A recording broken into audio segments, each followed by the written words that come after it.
Good evening and welcome to Tucker Carlson Tonight. Joe Biden's publicist just announced with a straight face he plans to run again in 2024. We'll address that at some length tomorrow, but first, another crisis in the news. So after the killings in Buffalo and Uvalde a few weeks ago, you began to hear people on television talk about something called red flag laws. The government, they informed us, could actually end mass shootings tomorrow simply by taking the guns away from mass shooters before they commit mass shootings. It's not complicated. In fact, it's such an obvious solution that you had to wonder why we weren't already doing that. Who does want to prevent mass shootings? Well, only the gun lobby. Everybody else cares about children. So a lot of Americans, not surprisingly, now say they want red flag laws. And why wouldn't they? Like supporting Black Lives Matter, or fighting climate change, or getting the COVID shot, or standing with the brave people of Ukraine. Red flag laws seem like one of those ideas that no decent person could possibly oppose. You want crazy people to have guns? Of course you don't. Who would? So naturally you're for red flag laws. And in fact, we may soon get red flag laws across the country. So what would that mean if we do? Well, two things you should know. First, red flag laws will not end mass shootings, but red flag laws will end due process. Due process is a simple concept, but it's the key to everything that is good about America. In our system of justice, citizens cannot be punished without first being charged with a crime. Politicians cannot just decide to hurt you, throw you in handcuffs, lock you in jail, seize your property, simply because they don't like how you think or how you vote. No. Before they punish you, they have to go through a formal process in which they describe which specific law you broke and exactly how you broke it. They have to prove it. For serious crimes with big penalties, the government has to convince a group of your fellow citizens first. It's called a grand jury. And this government must convince them that you deserve to be punished or they cannot proceed. None of this is new. This is the way we've done things in America for more than 200 years. And it's exactly why we have and have always had the fairest justice system in the world. People move to this country from all over the globe to benefit from it. But red flag laws will end this. Under red flag laws, the government doesn't have to prove you did anything wrong in order to strip you of your most basic rights. All that's required to punish you is a complaint, possibly even an anonymous complaint, in which somebody says you seem dangerous.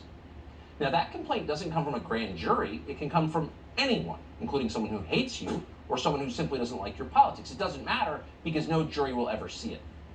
On the basis of that unproven complaint, you lose your freedom and your ability to defend yourself and your family. Now, how could that possibly happen in this country? Well, the Supreme Court has said unequivocally that it can't happen here.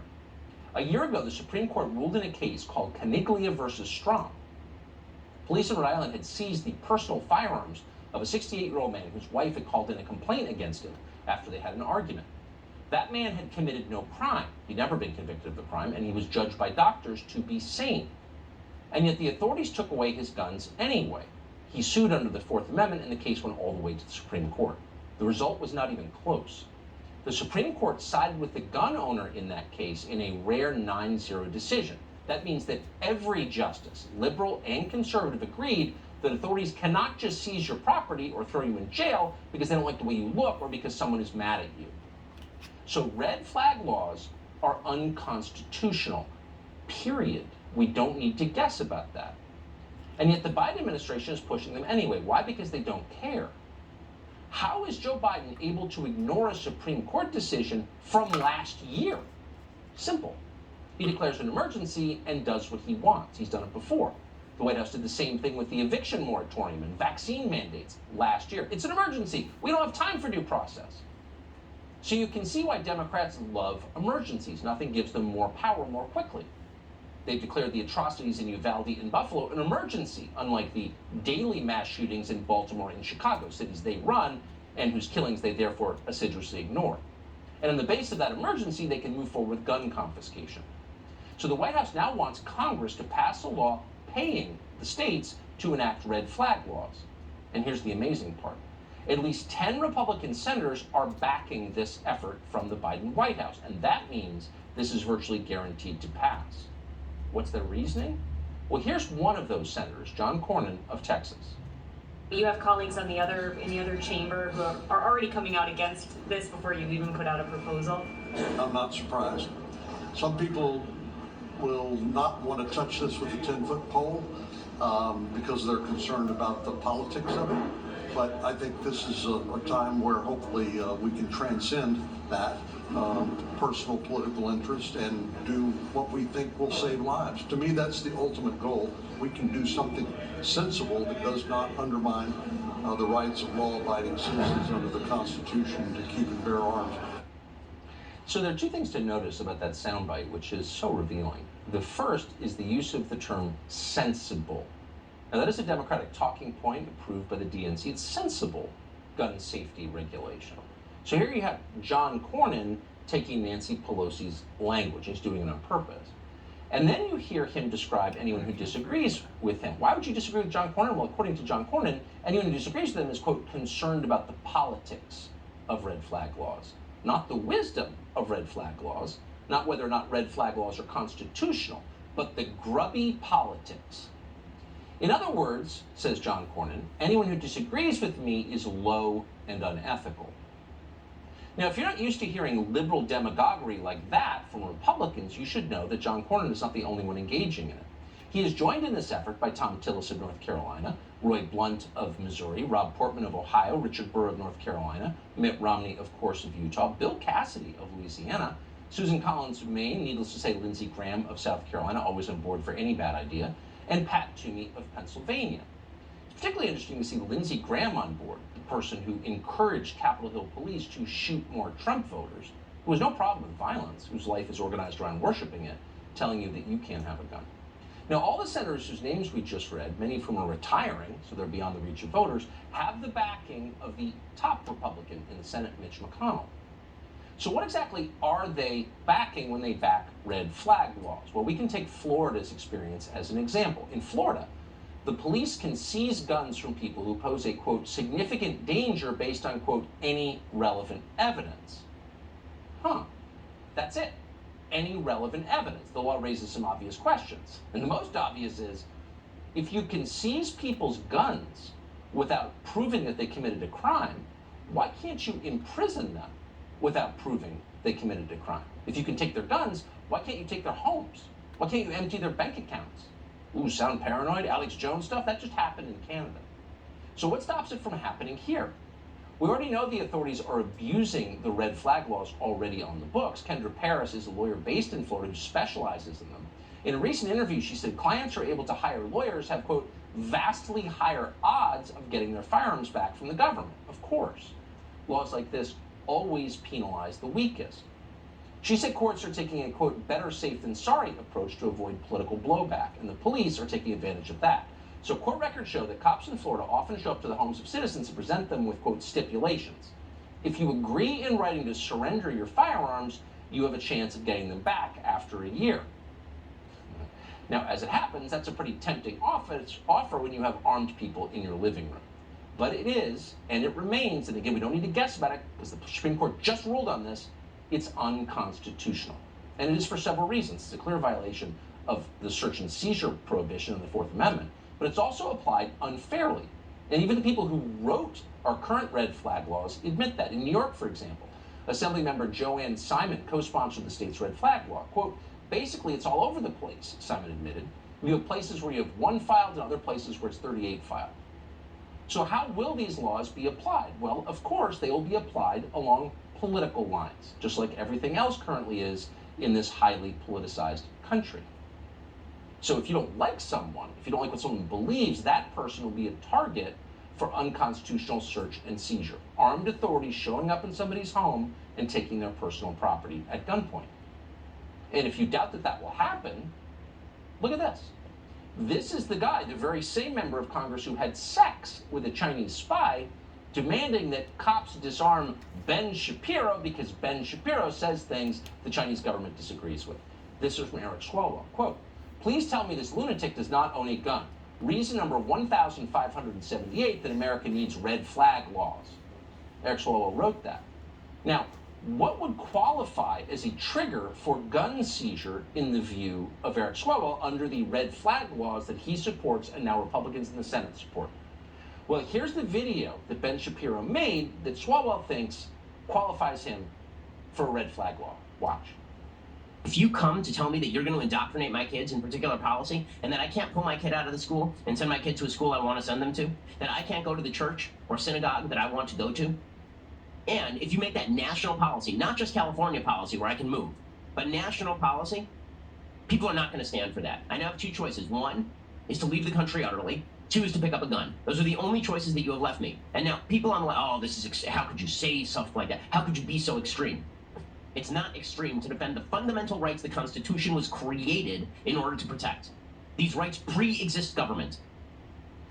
These rights pre-exist government. Well, actually, our founding documents make that point, which he is merely repeating. But on the basis of effectively quoting the founding documents of the country we live in, Eric Swalwell says the police should show up at Ben Shapiro's house and take his firearms away. Does anybody, even Eric Swalwell, who is deranged, sincerely believe that Ben Shapiro is a violent threat to anyone? No, of course not. Ben Shapiro is an ideological threat, and an ideological threat is the only kind of threat people like Eric Swalwell actually care about. And you know that when you look at the laws that they're pushing and that Republicans are backing. If these laws were actually designed to fight gun crime, they would, among other things, force prosecutors to enforce existing gun laws against people who are committing all the murders. And it's not Ben Shapiro.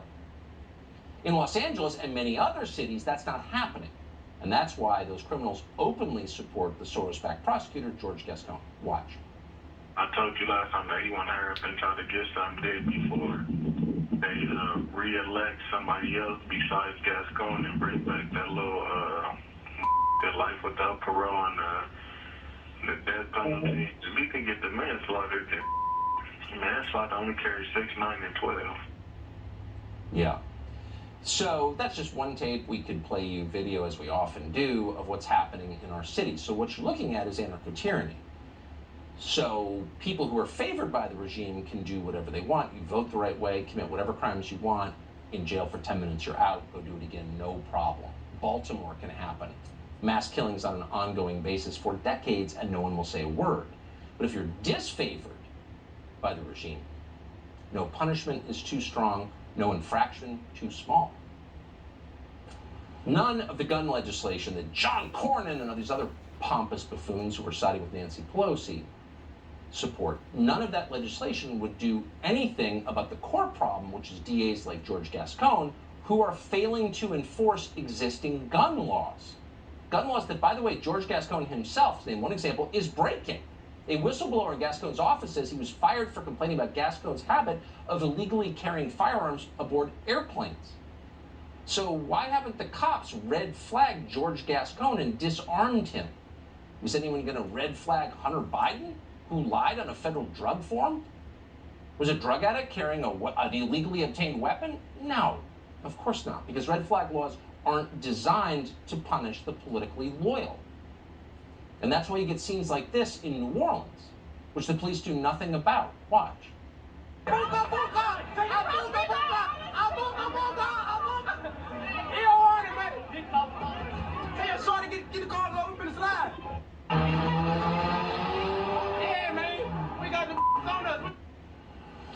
So, hey, John Cornyn, will your legislation do anything about that? Because anybody who's okay with that, or what's happening in downtown Chicago, or downtown Baltimore, or Gary, Indiana, or Detroit, just pick a city. Every day of the week, fix those things and get back to me about the AR in my closet. By the way, in New Orleans, the Soros-backed DA there, Jason Williams, isn't worried about what you just saw. Last year, his office dismissed more than 60% of violent felony cases that came to his office, most of them involving firearms. They just dismissed them. These are people worried about gun crime. For perspective, the previous administration dismissed only 16% of those cases. Another Soros-backed DA in Philadelphia has a similar record. In the first half of last year, Larry Krasner's office withdrew or dismissed 65% of all gun charges. Does that seem high? Well, it is, because in 2015, that figure was just 17%.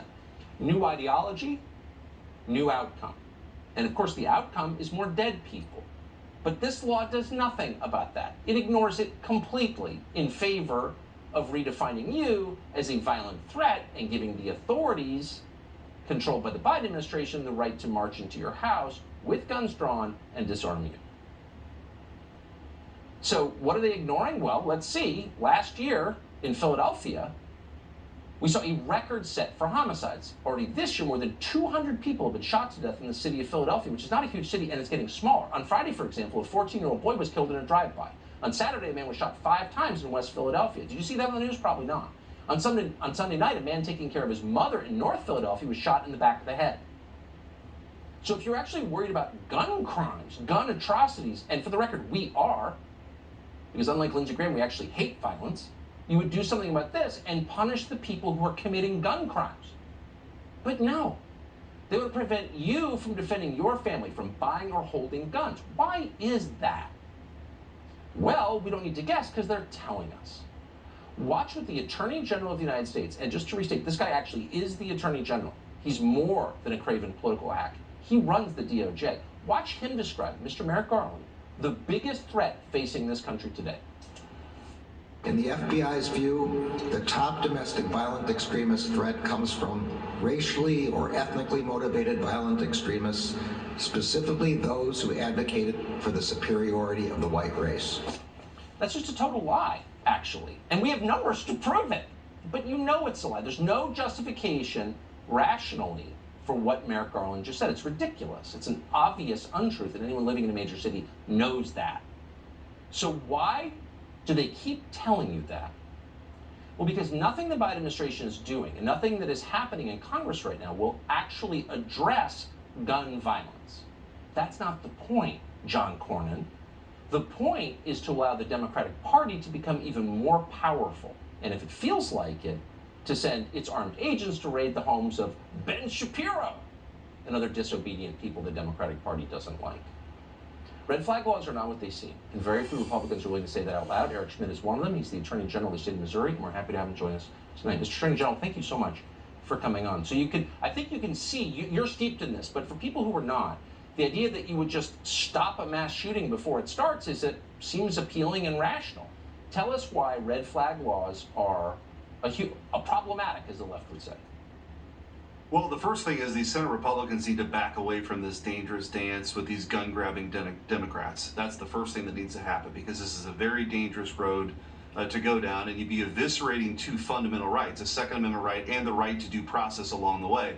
But the red flag laws are nothing more than a green light for gun confiscation. And why in the world would we give more power to the same people who are willing to arrest folks in the name of safety in an emergency for taking their kids to a playground during COVID and locking down businesses and creating a ministry of truth, by the way, which was going to tell people what they could say and when they could say it, coordinating with the government to cancel people. And we've been told, Tucker, for years now that words are violence. Why wouldn't we believe that these folks are going to weaponize red flag laws to punish their political opponents? It's very obvious that's exactly what they're going to do. You eviscerate all these protections that we hold sacred in this country. And so we need to make sure that this actually doesn't happen, because red flag laws are very dangerous. I can't believe the Republicans are going along with the Democrats here. Their answer to every question is gun control. And this is not the road to go down. I mean, it's very dangerous. So nicely put. Eric Schmidt, Attorney General of the state of Missouri. I appreciate you coming on tonight. Thank you. Thanks, Tucker. What's dangerous is when the spread between the government and the people it purportedly represents gets too wide. So Republican senators are for what you just heard. How many Republican voters are for it? Not too many when they find out what it is. That makes the country unstable. Democracy keeps the country strong and calm. And the second voters think they have no recourse and the people they elected to represent them don't care about them, things get crazy and volatile, which is what you're seeing. Speaking of crazy and volatile, the stock market plummeted today. What does that mean for the country and for you? Fox's Trace Gallagher is on that story for us tonight. Hey, Trace. Hey, Tucker, the definition of a bear market is when an index drops more than 20% from a recent high. Today, the S&P 500 fell 3.9%. It's now down 22% for the year, and the bears are roaming. In fact, of the 500 components that make up the S&P 500, 495 of them were down today. So how long does a bear market last? Unknown, but during the Great Recession more than a decade ago, it lasted 517 days. Today's drop is all because the inflation report came in higher and hotter than expected. And to slow down inflation and bring down sky-high prices, the Fed is talking about raising interest rates in rapid succession, meaning by the end of the year, rates could jump by 2.5%, the highest increase since the mid-1990s. And that is an indication the Fed is running scared because raising rates ends up costing jobs and causing pain. Speaking of pain, if you have money in cryptocurrency, you likely know that Bitcoin is down 67% from its high back in November. And while the markets point down, the president points elsewhere. What? I'm doing everything in my power to blunt Putin's price hike and bring down the cost of gas and food. But considering the markets and his approval numbers are pretty much moving in lockstep, the blame game does not appear to be catching on. Finally, there is one index that is rising every single day, the volatility index, up 110% since January. That means investors have extreme anxiety over the future economy. Oh, and by the way, outside the window, gas, $7.27 a gallon. Tucker. Beyond belief. Trace Keller, thanks so much. Great to see you.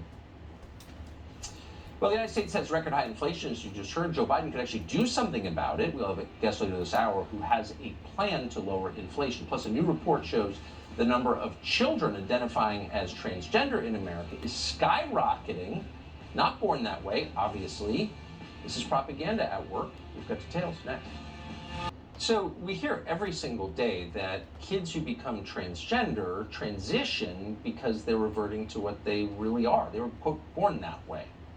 But the numbers don't support that conclusion at all. A new report from UCLA, which analyzed CDC surveys, shows that the number of young people who identified as transgender doubled in the past several years.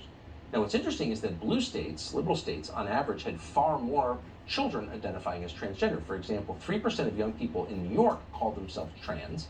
That compares to 0.6% in Wyoming. So what is causing this? Well, one of the only reasons we're having this conversation in the first place is because a woman called Abigail Shrier was brave enough to raise this issue and wrote an amazing book called Irreversible Damage, The Transgender Craze. We've had her on many times. We're always honored to have her back. Abigail, great to see you. So great to see you, Tucker. These numbers are kind of astounding, but they don't suggest a natural cause, a born that way cause. They suggest a social influence cause, to me anyway. Absolutely. If this were organic, we would expect to see it evenly distributed across the population. We would see it without respect to viewpoint or politics of the locality. And we would see women in their 60s and 70s suddenly discovering and admitting their transgender status, right? You would see women in their 70s saying, now that the stigma is gone, I can announce I'm transgender. We're not seeing that at all. We're seeing that among the same population that falls for every social contagion and is subjected to the most pure influence, that's teenage girls. And this week, even the New York Times had to acknowledge it. So your perspective on this makes you particularly dangerous to people pushing this because they can't kind of dismiss you as a hater. You're clearly motivated by your concern for the young people who are being caught up in this. What's the response when you reasonably and rationally lay this out to people on the other side?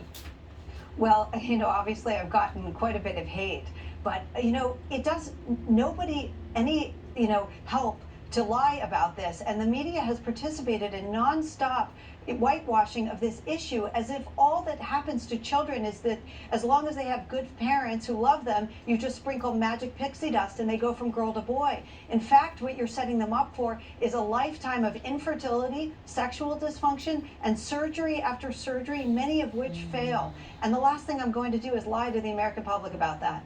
Amen. So we just did a documentary on this, as you know, because you are part of it. It's called Transgressive. And in the episode that we're putting together right now, we spoke to someone who went through the process of transition as a child and then decided to detransition. Her name was Helena Kirshner. It's a pretty amazing story. Here's part of our interview with her. I decided to call myself a demi-girl, which is one of the 40 million genders. And that basically means that I'm mostly a girl, but I'm a little bit not a girl, which is just like, what does that even mean? And then after that, I went to demi-boy. And then after that, I went to gender fluid. And after that, I eventually went to trans boy, but all this took like 2 or 3 years of just going through this repetitive cycle of changing this identity and changing it again, and it was just never enough.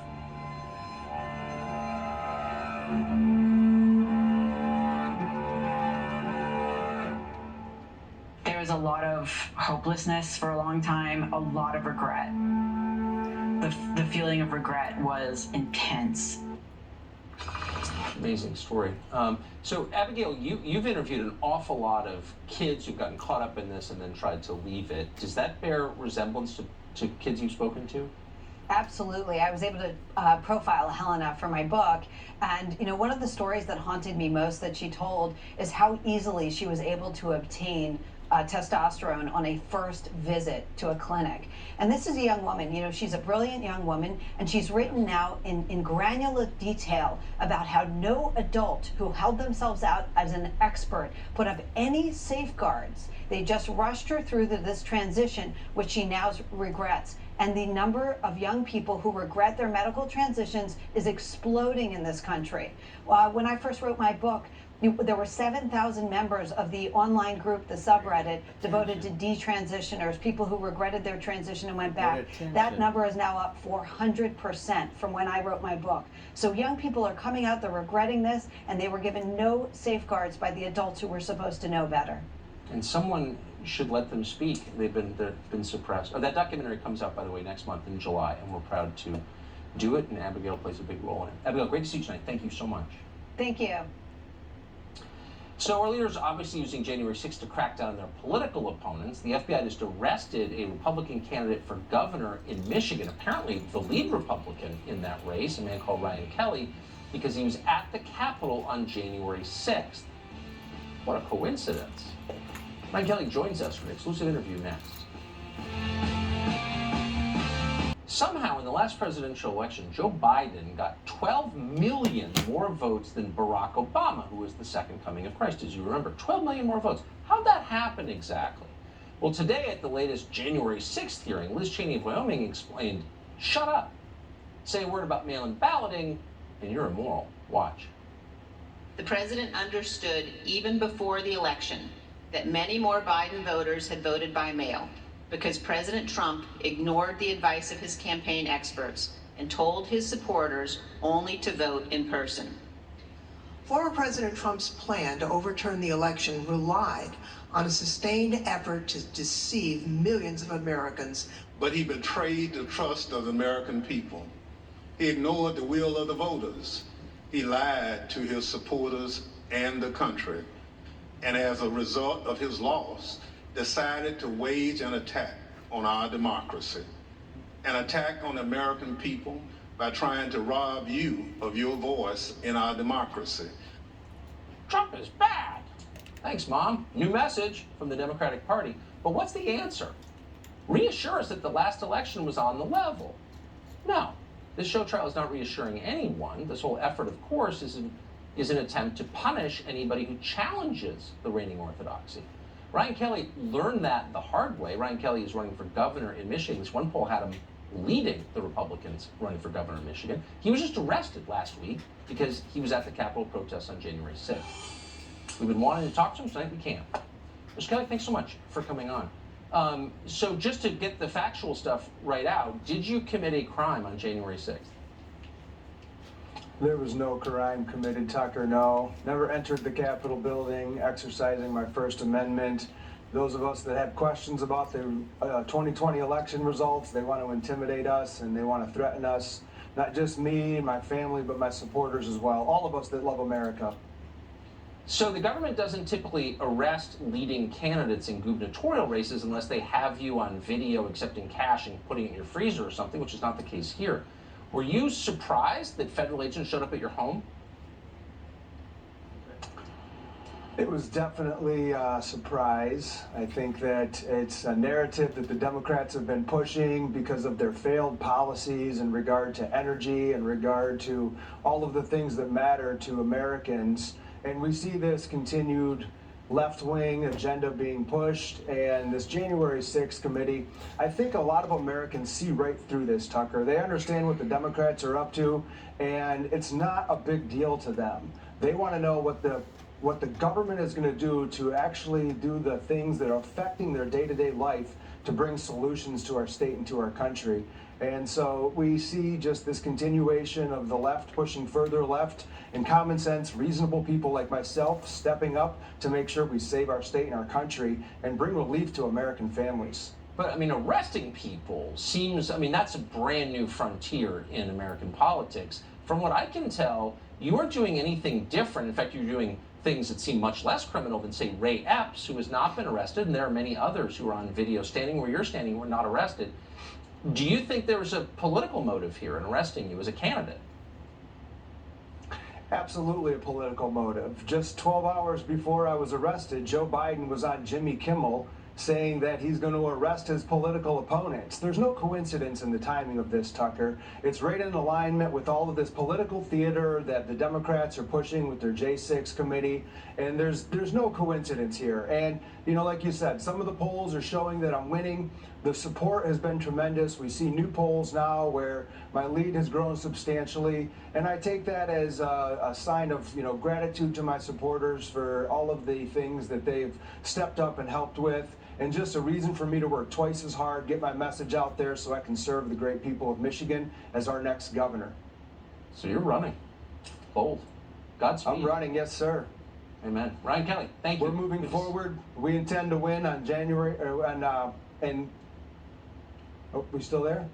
Yep. I appreciate it. Thank you. We intend to win on 2nd of August and again in November, making Gretchen Whitmer a one-term governor. We'll be watching. Thank you. So inflation is so high that people in rural areas can't afford to mow their lawns because gas costs too much. What can be done to solve this, or at least make it better? We have some ideas after the break.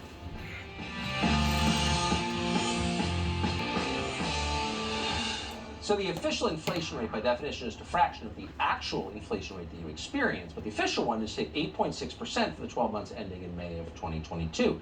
Economists are now saying it's going to go higher. Some are predicting that inflation will exceed 9% very soon. At the same time, the stock market and the bond markets are tanking simultaneously. That rarely happens. Interest rates up, way up. What do we do about all this? How do you make it better? Brian Retto is a senior fellow at the Manhattan Institute. He joins us tonight. Brian, thanks so much for coming on. How would you, rather than just blaming Putin, what would you do to make this better? I can give you 9 things we can do on inflation right now.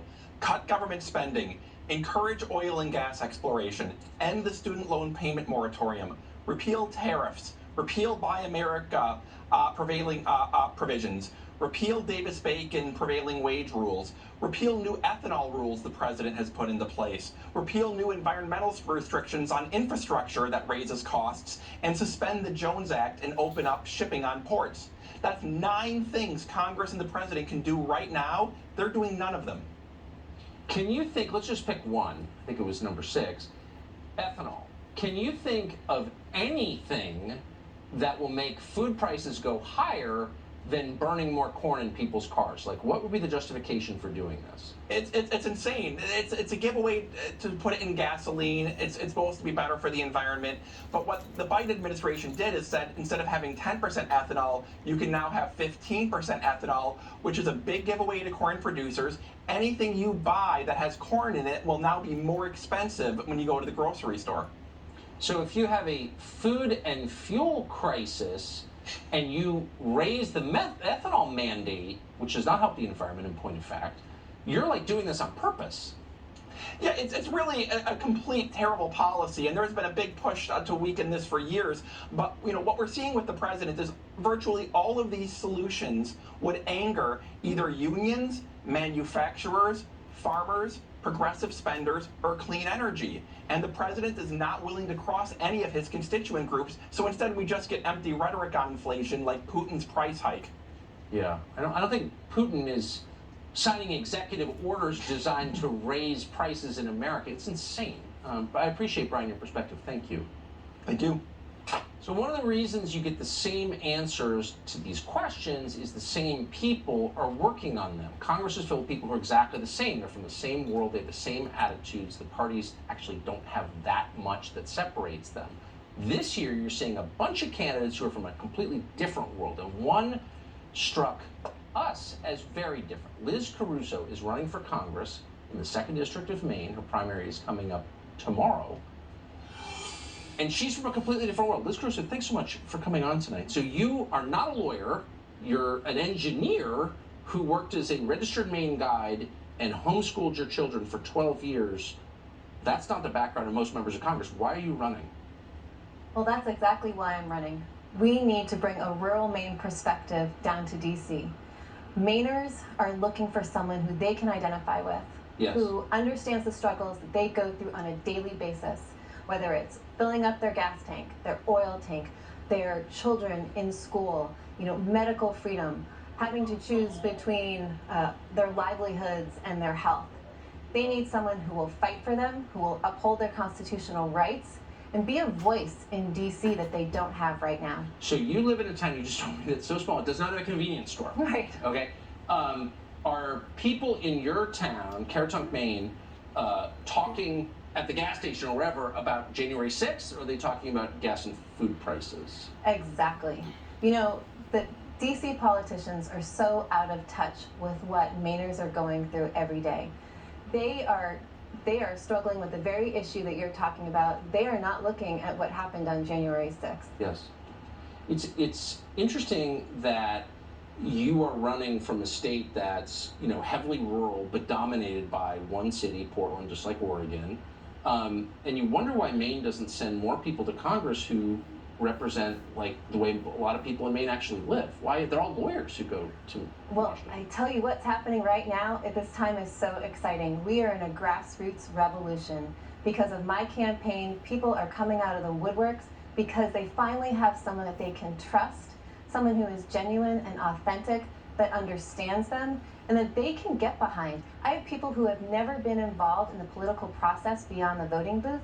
They are out knocking on doors, they are putting out lawn signs. They are excited about my candidacy, and they're hoping that I can be the one who represents them. So really quick, you said you've homeschooled your children all the way through. All the way through. When you first started doing that 12 years ago, it was like a fringier prospect. Now it feels like maybe you're vindicated. Do you feel vindicated by your decision to do that? Of all the things that I've done, I've been a small business owner, an engineer, I'm a selectman of my town. Leaving my career to be a stay-at-home mom and homeschool my kids is the most rewarding, fulfilling, and captivating experience of my life. And I know that our children are the future of this next generation. They are the future of our nation. And we need to make sure that we equip our children with everything they can have to be successful and prosperous. Because they're the next leaders, they're the next parents, the next business owners and problem solvers. And if we are engaged and empowering them to succeed, they're exactly what we need. Liz Caruso, great to meet you. Thank you very much. Well, not a lot of people leave their jobs in Hollywood to become activists on social media, but Rogan O'Hanley, better known as DC Drano, did exactly that. He felt the call. Great story, actually. He joins us next. Hanley is a very popular person on social media, but back in 2011, he was a law school graduate in Chicago working in entertainment law. Then, a few years later, Trump was elected, and he realized that his life had to change. We talked to him about how his life did change for a brand new episode of Tucker Carlson today. Here's part of it.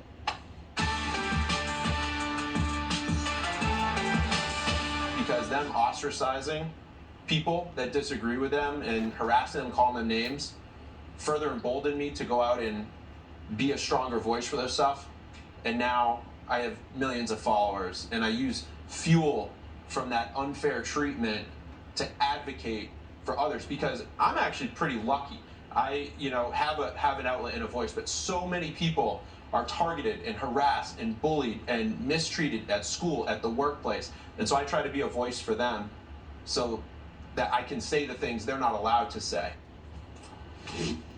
Great conversation, deeply sincere person. You can stream the entire thing tomorrow morning. Well, that's about it for us tonight. We are completely out of time. We'll be back 8 p.m. every night. The show that's a sworn enemy of lying, pomposity, smugness, and groupthink. Have a great night with the ones you love. Sean Hannity is next.